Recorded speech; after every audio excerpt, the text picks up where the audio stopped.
यकीन मानना पुण्यात्माओं, वर्तमान में जो रूप है हमारे गुरु जी का, सतगुरु रामपाल जी भगवान का जो स्वरूप जो हम देख रहे हैं, ये उनका वास्तविक सतलोक वाला रूप है। परमात्मा का वास्तविक रूप है ये परमेश्वर का। ये जो दाढ़ी मूछ वाली फोटो जो हम देखते हैं कबीर जी की, ये उनका असली रूप नहीं है। कोई सोचे ये उनका असली रूप है, ये तो जोगजीत का रूप है, ये तो उनके बेटे का रूप है जोगजीत का। यही रूप बना के तो आया था परमात्मा, परमेश्वर यही तो रूप बना के आए थे साढ़े 650 साल पहले। तो ये उस परमेश्वर का रूप नहीं है, ये परमेश्वर के पुत्र जोगजीत का रूप है। और ये रूप परमात्मा हम सबके घरों से क्यों बाहर निकलवा रहा है? आज सात संगतियों में हमें सद्बुद्धि देके परमात्मा ने दाढ़ी मूछ वाली फोटो को, जिस रूप में परमात्मा 650 साल पहले आए थे, उस दाढ़ी मूछ वाली फोटो वाले रूप को, उस फोटो को, उस तस्वीर को आज हम सत्सेवक भाई बहनों के घरों से गुरुजी साध संगति के माध्यम से संदेशा दिलवा के क्यों बाहर निकलवा रहे हैं? क्यों आज हम भगत भाई बहन जितने भी हैं, हम साध संगत से जुड़े हुए सत्सेवक, हमारे घरों में वो दाढ़ी मूछ वाली कबीर जी की समझे जाने वाली फोटो क्यों नहीं मिलती है? हमने क्यों अपने दरबार से फोटो को हटा दिया? हमने क्यों अपने घरों से उस फोटो को हटा दिया? क्योंकि ये बहुत बड़ा एक रीजन है, कारण है एक। जिस घर में ये दाढ़ी मूछ वाली फोटो रहेगी, उस घर में काल भगवान का वास रहेगा। काल भगवान यानी वो आत्मा कभी भी भ्रमित हो सकती है। उसका सबसे बड़ा परमात्मा ने एग्जाम्पल दिया हमारे को एक, क्योंकि साथ साथ में जब हम गुरुजी के अनमोल सत्संग लेके चलेंगे तो हमारी आत्मा को दृढ़ विश्वास हो जाएगा कि वास्तव में जो बातें सात संगतियों में बोली जाती हैं वो 100% सही हैं और कहीं धोखा नहीं है। और धोखे से अपनी आत्माओं को बचाने के लिए ही परमात्मा ने सात संगतियां रखवाई है। तो पुण्यात्माओं, 650 साल पहले और उससे पहले हमें गुरुजी ने सत्संगों में क्या बताया? सृष्टि रचना सुनाते समय हमें ध्यान से सुननी चाहिए परमात्मा की सृष्टि रचनी। गुरुजी ने क्या कहा कि सृष्टि रचना मास्टर की है। जिस आत्मा को सृष्टि रचना समझ में आ गई वो जिंदगी में कभी धोखा नहीं खाएगा, कभी धोखा नहीं खाएगा। ना काल से धोखा खाएगा, ना काल के एजेंटों से धोखा खाएगा। ना ही जब कल को लोग हमें कहेंगे कि तूने तो दाढ़ी मूछ वाली फोटो को घर से निकाल दिया, तो गुरुद्रोही हो गया, तू तो काल प्रेरित हो गया, तो उनकी बातों का हमें कोई असर नहीं होगा। हम यही सोचेंगे नादान है बेचारा, बावड़ा है, अभी गुरुजी के सत्संग नहीं समझ पा रहा है। तो सृष्टि रचना में गुरुजी ने बताया कि प्रथम बार जब वो परमात्मा अपने बच्चों को संभालने के लिए इस काल के लोक में आया, तो परमात्मा किसका रूप बना के आया था? अपने पुत्र जोगजीत का, जोगजीत का। तो काल के साथ परमात्मा की वार्ता हुई थी तपस्या पे, काफी एग्रीमेंट हुए थे उनके आपस में। और काल ने सोचा कि आज ये जोगजीत मेरे लोक में क्यों आ गया, और आज मैं इसको ढंग से गढ़ूंगा। पहले तो पूछ लेता हूं कहीं परमात्मा का कहीं कोई आदेश लेके आया हो। पहले तो पिताजी का कोई आदेश है तो वो पूछ लेता हूं, उसके बाद इसको ढंग से आज मैं ठोकूंगा।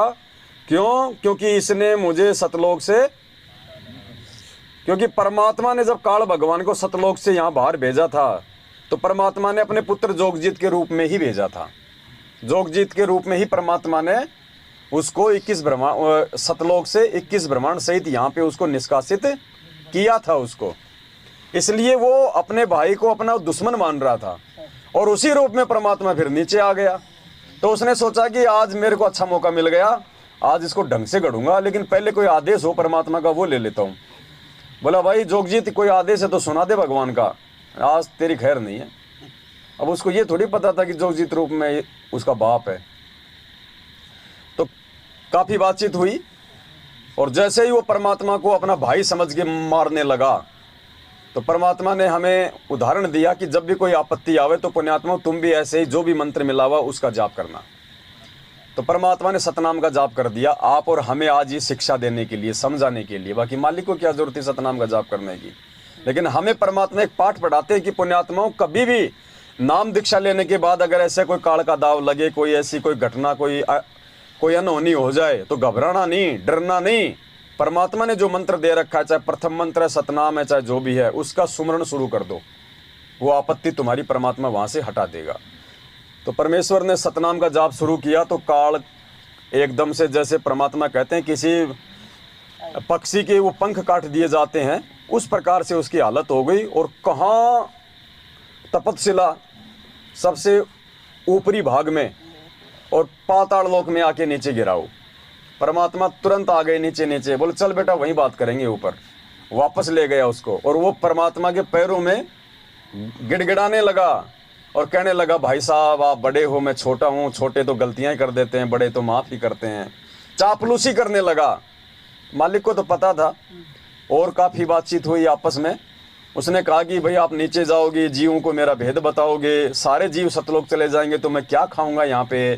तुम ऐसा करो 3 युगों में जीव थोड़े ले जाना, चौथे युग में जितनी मर्जी ले जाना। मतलब उसने अपनी चालाकी करी कि 3 युगों में थोड़े ले जाएगा, चौथे युग में इनको मैं इतना बिगाड़ दूंगा। ये भगवान क्या, भगवान के बाप की भी नहीं सुनेंगे।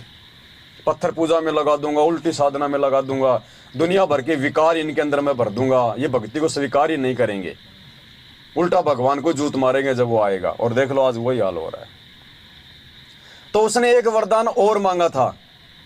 काल को पता था कि ये मेरा भाई है जोगजीत, ये नीचे जाएगा, जीवों को सतलोक की जानकारी देगा।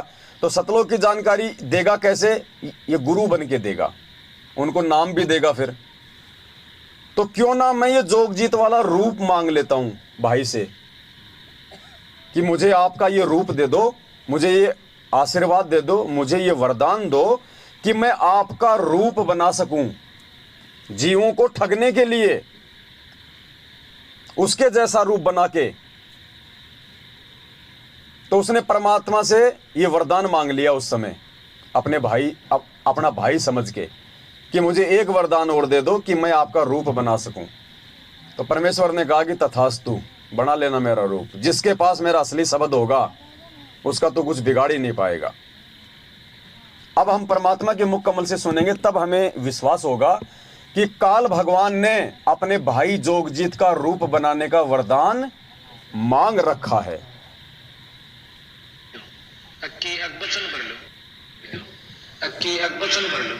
वचन भर लिया भाई ने बोला जी कि 4 युगों में 3 युगा में जीव थोड़े ले जाना, सतयुग, त्रेता और द्वापर, और चौथा युग जब आवे कलयुग कितने ले जाइए।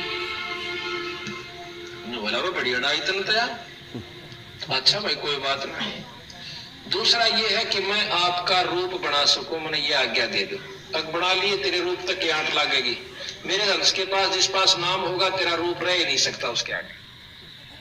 क्या वरदान मांगा काल ने? कोई बात नहीं, लाइट चलेगी, जाने दो, लाइट से कोई लेना देना नहीं अपने को। शांति में रहेंगे तो सारी चीज समझ में आएगी। तो काल भगवान ने ये वरदान मांगा अपने भाई से कि मैं आपका रूप बना सकूं। क्यों मांगा उसने? ताकि आने वाले समय में तेरा रूप बना बना के मैं तेरे भक्तों को ठग सकूं, उनकी मर्यादा तोड़वा सकूं, ज्ञान विरुद्ध बातें बता सकूं। इसलिए उसने रूप मांगा।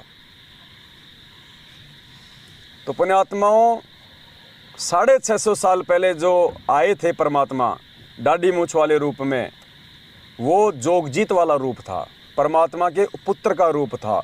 वो रूप है डाडी मूछ वाली फोटो, जिसका रूप काल भगवान भी बना।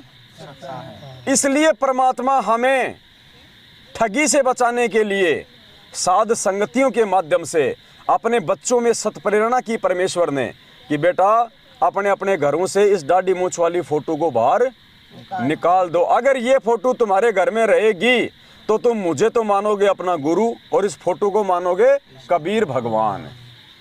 और जब तुम त्रिकुटी पे जाओगे तो ये काल भगवान ये वाला रूप बना के और तुम्हें ठग लेगा। तुम तो सोचोगे ये तो कबीर भगवान आ गया, और वो फिर जो आदेश देगा तुम उस आदेश की अवहेलना कर नहीं सकते, वो तुम्हारी मर्यादा तोड़वा देगा और तुम सतलोक नहीं जा पाओगे। इसलिए परमात्मा अपनी विशेष प्यारी आत्माओं के घरों से ही इस फोटो को निकलवाएगा।